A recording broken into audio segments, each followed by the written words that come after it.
Now, in the second half of the video, we're going to talk about the big guy at UFC 302.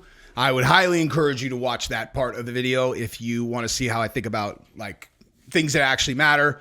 We'll start with Dana and the Jon Jones pound for pound thing, and then we're going to get to the big guy. And I encourage you to watch that segment. And we're going to talk about Dana White's comments stating that Jon Jones is the number one pound for pound, not Islam Makhachev. We're going to hear what Dana said, what his rationale for it was, and then I am going to give you my thoughts on the same topic. Also, I have another thought about Dustin Poirier saying that he may retire because I just realized it literally watching my own video. I missed something big in my video about Dustin's potential retirement.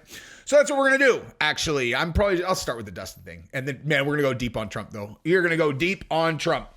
So you know what I'm saying? Like, I actually want to start with the Dustin thing really quick. All right. So I realized just now where it was like, okay, so he's saying, like, what am I fighting for? What am I doing? You know, like, look, I lost, you know, like, I don't want to climb the ladder again. Now, he probably means that stuff, but also, whether he did this intentionally or not intentionally, what he has done is he has set the table to where the UFC is going to have to pay a lot to get him to come back. A lot, you know? They're going to have to offer him something very, very, very compelling in order to get him to come back. Sorry, I just got a thing that's whatever. So they're going to have to offer him a lot of money. And that was very smart, whether he did it on purpose or not. They're going to have to be like, look, do you want to fight Conor? And he's going to be like, I don't know, man. Listen, dude, like, I'm kind of hanging out, dude. You know, I think I've done everything I need to do. They're all, what about for $8 million? You know, like I said, what about for $8 million? Because there's not, you can't just create guys that are as popular as Dustin Poirier. You cannot be done. Like, you have to when you get a guy that's as popular as him, you got to milk it for all it's worth. Can you even imagine what the UFC must have offered Khabib to come back from retirement? Like, you even imagine how much money they offered him? A lot, dude. Like, a lot. Okay? You can't recreate the magic that is what turns these guys into superstars. So, very smart on Dustin's part. Congratulations on that. And by the way, congratulations to me for having the best subscriber base in the entire YouTube sector of mixed martial arts. What are we talking about? But seriously, I think we have the best community, dude.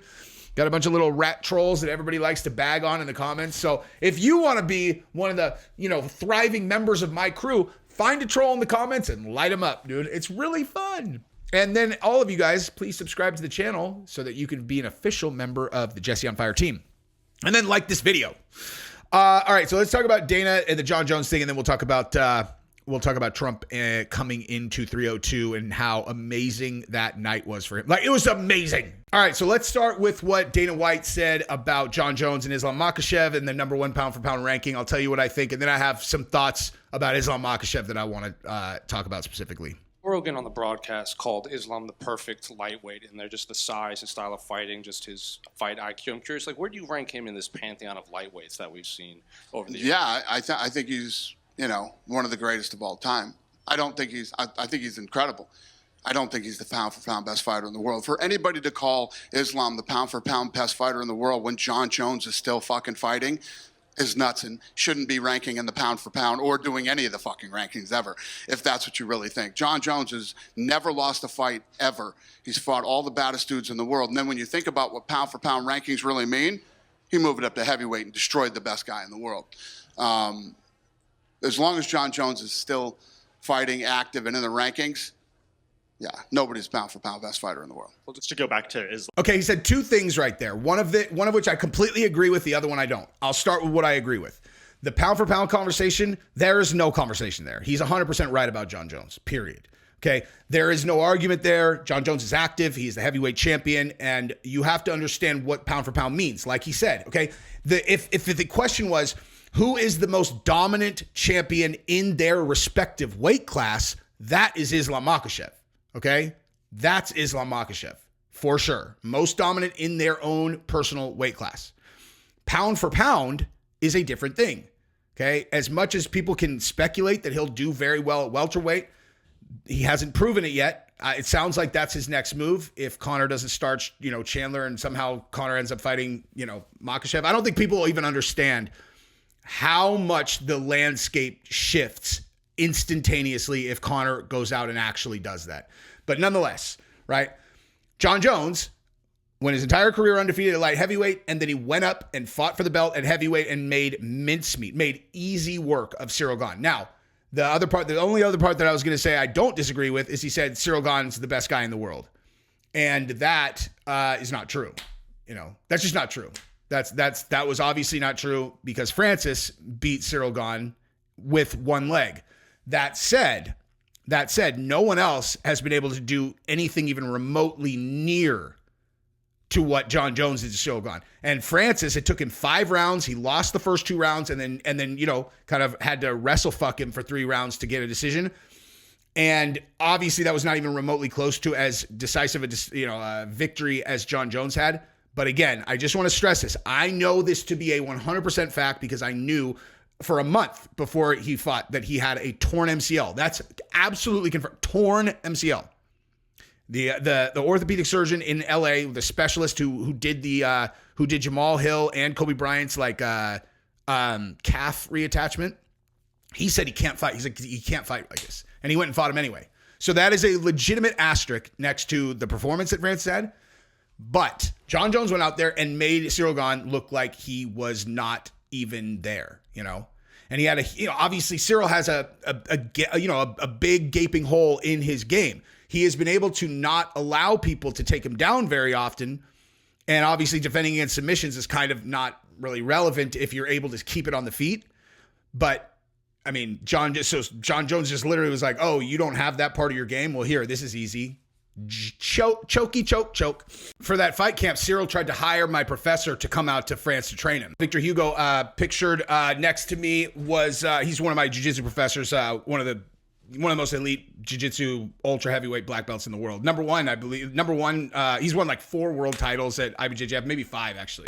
He's undefeated on UFC Fight Pass. He just destroyed Nicky Rod on Who's Number One. And he already beat Gordon Ryan's training partner, Big Dan, on Fight Pass by submission. Now, obviously, anyone who says anything negative about Gordon Ryan's jiu-jitsu pedigree would be crazy. And he's always going to be a favorite going into any fight. But if you had to pick a competitor who is most likely to beat Gordon Ryan versus any of the other ones, I think the majority of people who are in the grappling world would pick Victor to be the guy because he's that good, dude. He is so nasty. Cyril Gane tried to hire him for his camp against John Jones, but they couldn't afford him, and so Cyril went into that fight very underprepared. Bottom line is Cyril Gane had a gaping hole in his game, and I would assume still has, whether he's shrunk the hole or not, bottom line, he's not the best guy in the world.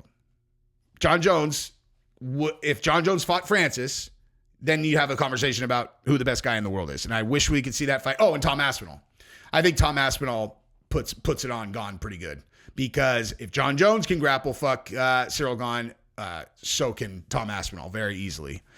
But anyway, I mean, listen, dude, I don't think that Dana meant any disrespect to Islam. It's just an objective kind of observation.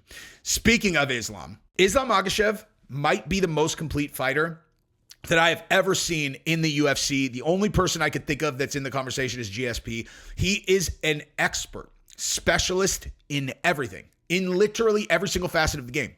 He used to be a grappling, submission grappling expert, like a guy that you knew he was going to always have a grappling advantage. I haven't seen him fight off his back very much. Or at all, actually, which I guess demonstrates how good his wrestling is. But nonetheless, I would imagine that he has very strong jiu-jitsu off his back also.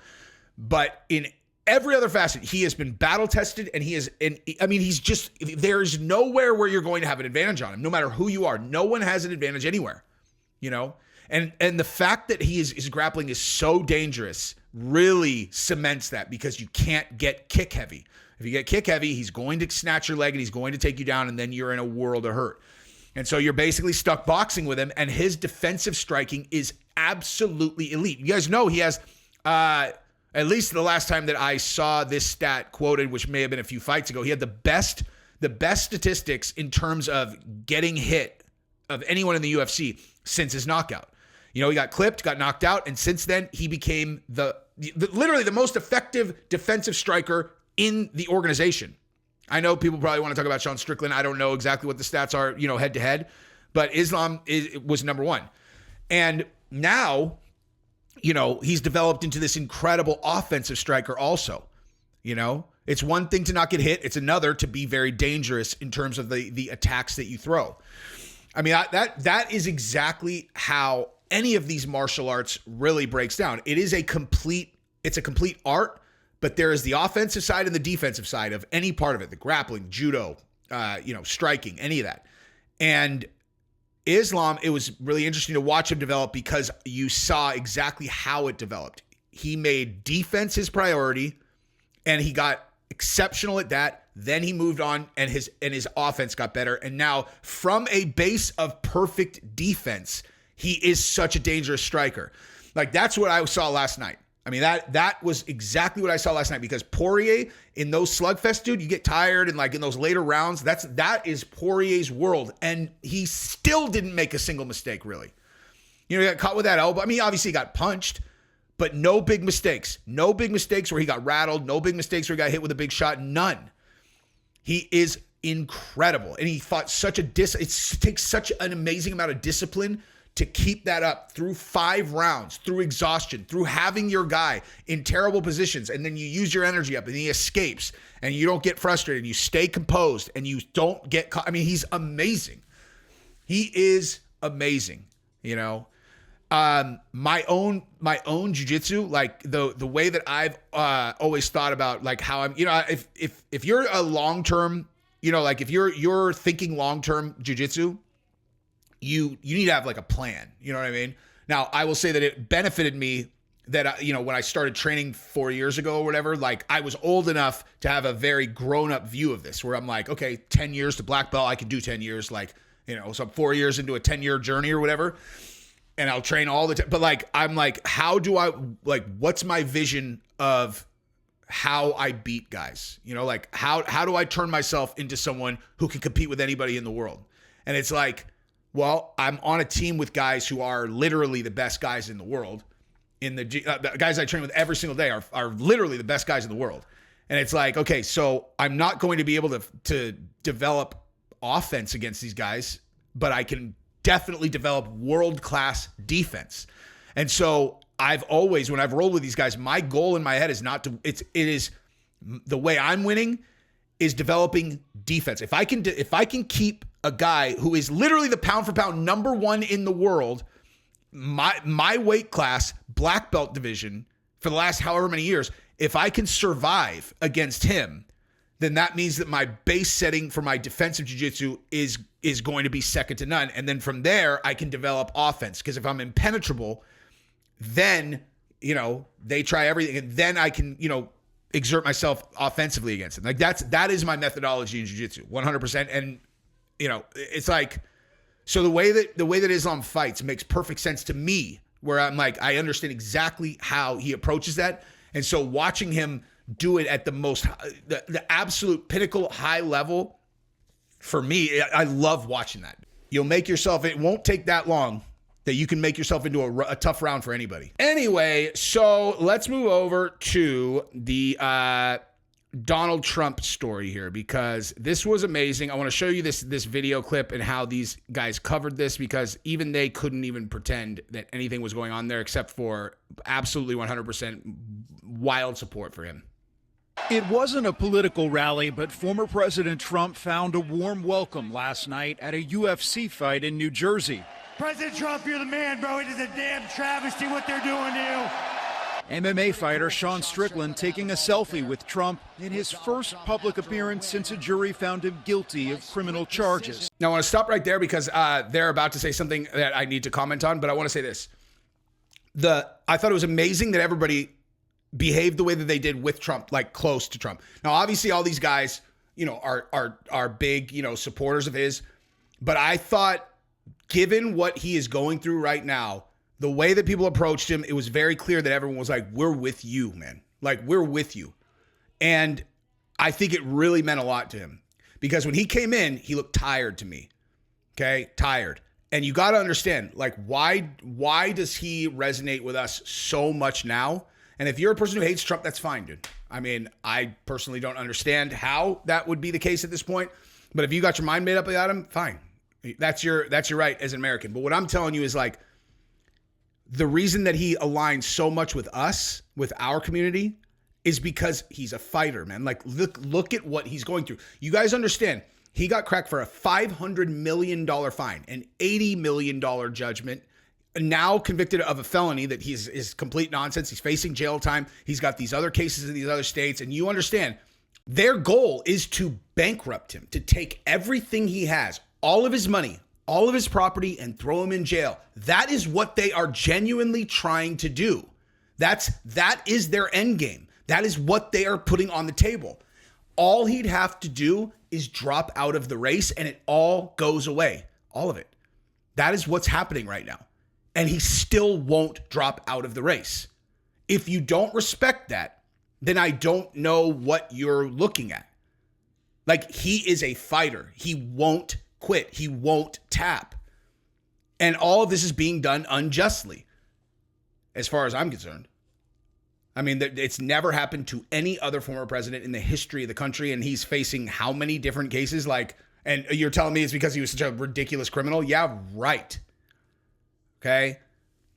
And, I see him as a sympathetic figure. I respect him. I see him as a sympathetic figure now, and I thought that the support that he got last night was awesome. Beautiful. And here's the thing. I want to say this once and for all in terms of how people look at him and look at people who support and people who don't, okay? If you have ever been in a building, in a UFC building, when he comes in and felt the energy of everyone collectively cheering for him, supporting the country, everybody on the same team, what it makes you realize is that because they have made the entire conversation solely about him, okay, you are choosing between being on the side that is aligned around loving and supporting a country and a specific leader, or hating that leader. It's literally that simple. Do you want to be on the team that's like, we love this guy? Or do you want to be on the team that's all, we hate this guy? Seriously. Because if you really dive into the weeds and you go, okay, well, why do you dislike him so much? And they'll go, blah, blah, blah, blah, blah, blah, blah. And you go, okay, so show me, demonstrate to me that what you're saying is going to affect him doing his job in the office. Oh, well, blah, blah, blah. It's like, because he was already there for 4 years. You understand that. He didn't do any of the things you're talking about. He literally didn't do any of those things. And if you actually, I'm trying not to make this into like a political thing. I'm really not, because, it's impossible to talk about him without making it a political thing, because I think people have the right to support whoever they want. If you find yourself really wanting to cheer for Joe Biden, good for you, You should do that. You should cheer for Joe Biden. He's done an incredible job of demonstrating that apparently you can have a corpse in the White House and it doesn't really matter, But you will not, you don't hear me, you really don't hear me go, oh my, Joe Biden, I just don't do it. I don't do that. I just don't do it unless there's something very specific that a politician has done, because I'm like, are you serious? California, hey, Gavin Newsom, you really made it to where we had to choose either to go directly against specific medical advice given to us about how to take care of our children, or put them in danger in order to stay and live in this state. Like, you don't think that's going to have me, being relatively critical about that particular politician? But that's my family. Okay. If you just hate Trump because of whatever, it's like, okay, well, how did he affect your life negatively? Tell me. Okay. If you were here on on some kind of immigration visa and and Trump came in and canceled him, and that really, whatever, tell me about it.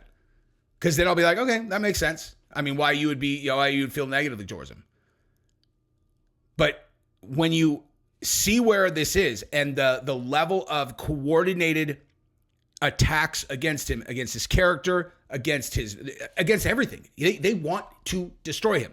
And I think most people who are looking at this soberly can see where this probably goes if none of this works. You know what I mean? Like, you really think that the people that are powerful enough to be able to do what they've done to this guy collectively are going to just sit back and go, all right, I guess he won. If they try every other option, what do you think they're going to do? I'm drawing no conclusions. I'm just asking a question. What do you think they're going to do? Because if you think there is not a group of people who are collectively organizing all of this and then dictating what happens. If you really believe that, then you don't live in the world that you think that you do, because that is absolutely happening. And if he won't quit, and they've never lost anything before, they never lose. They never lose. And he just keeps beating them. Where do you think it ends? They wave the white flag? Doubtful, you know? But Dana loves this guy. He parades him out. You know, someone said to me that they thought that, Dana White was a likely VP pick. I actually got that from like 2 or 3 people yesterday.